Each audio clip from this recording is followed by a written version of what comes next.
জাতিকে দাসত্ব থেকে মুক্ত করতে হবে। আমরা দাসত্বের মধ্যে থাকতে চাই না। এলডিসি গ্র্যাজুয়েশনের কথা হচ্ছে, এই বিষয়ে আমাদের যে প্রস্তুতি সেটা নিয়ে এবং এটা যাতে আমাদের একটা স্মুথ ট্রানজিশন আমরা যেন করতে পারি সে বিষয়ে আজকে একটা বড় মিটিং হয়েছে। মিটিং এ chief adviser professor Muhammad Yunus মিটিংকে সভাপতিত্ব করেন। সেখানে কয়েকজন বেশ কিছু অ্যাডভাইজার ছিলেন, সিনিয়র সেক্রেটারিরা ছিলেন, এবং সংশ্লিষ্ট যেগুলো এজেন্সি এবং ডিপার্টমেন্ট তাদের প্রধানরা ছিলেন।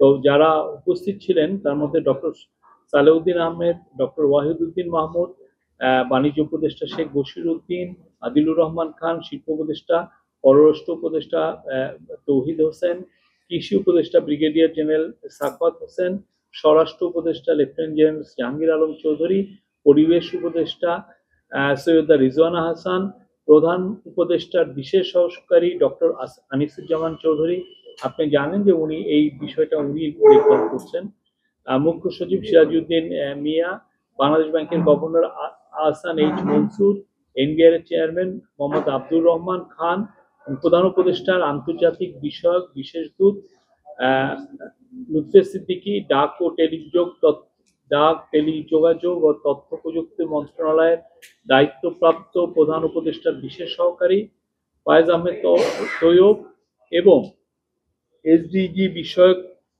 মুখ্য সমন্বয়ক লামিয়া মোর্শেদ।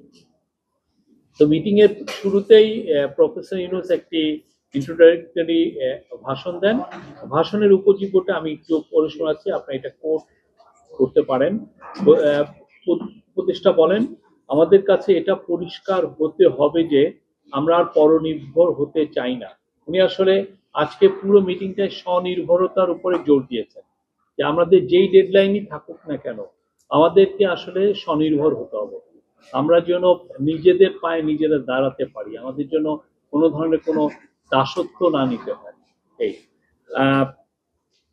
আমাদের কাছে এটা পরিষ্কার হতে হবে যে আমরা আর পরনির্ভর হতে চাই না, আমাদের স্বনির্ভর হতে হবে। এখন যেহেতু পরনির্ভর হয়ে আছি, এর থেকে যত তাড়াতাড়ি সম্ভব বের হওয়ার দিকে মনোযোগ দিতে হবে। এর বাইরে আর আমাদের কোনো বিকল্প নাই। এই জন্য আমাদের অভ্যাস পাল্টাতে হবে। আত্মনির্ভর হতে গেলে বুদ্ধি খাটাতে হবে, পরিশ্রম করতে হবে, লড়াই করতে হবে। এটা কঠিন হলেও এ কাজে আনন্দ আছে। আমরা যে নতুন বাংলাদেশের কথা বলি, নতুন বাংলাদেশ মানে হলো স্বনির্ভর বাংলাদেশ। এই জাতির যথেষ্ট ক্ষমতা আছে নিজের পায়ে দাঁড়ানোর জন্য। তারুণ্য, সৃজনশীলতা আমাদের শক্তি, এই শক্তি আর সুযোগ আমাদের আছে, এটাকে কাজে লাগাতে হবে। আত্মনির্ভর অর্থনীতি গড়ে তুলে জাতিকে দাসত্ব থেকে মুক্ত করতে হবে। আমরা দাসত্বের মধ্যে থাকতে চাই না।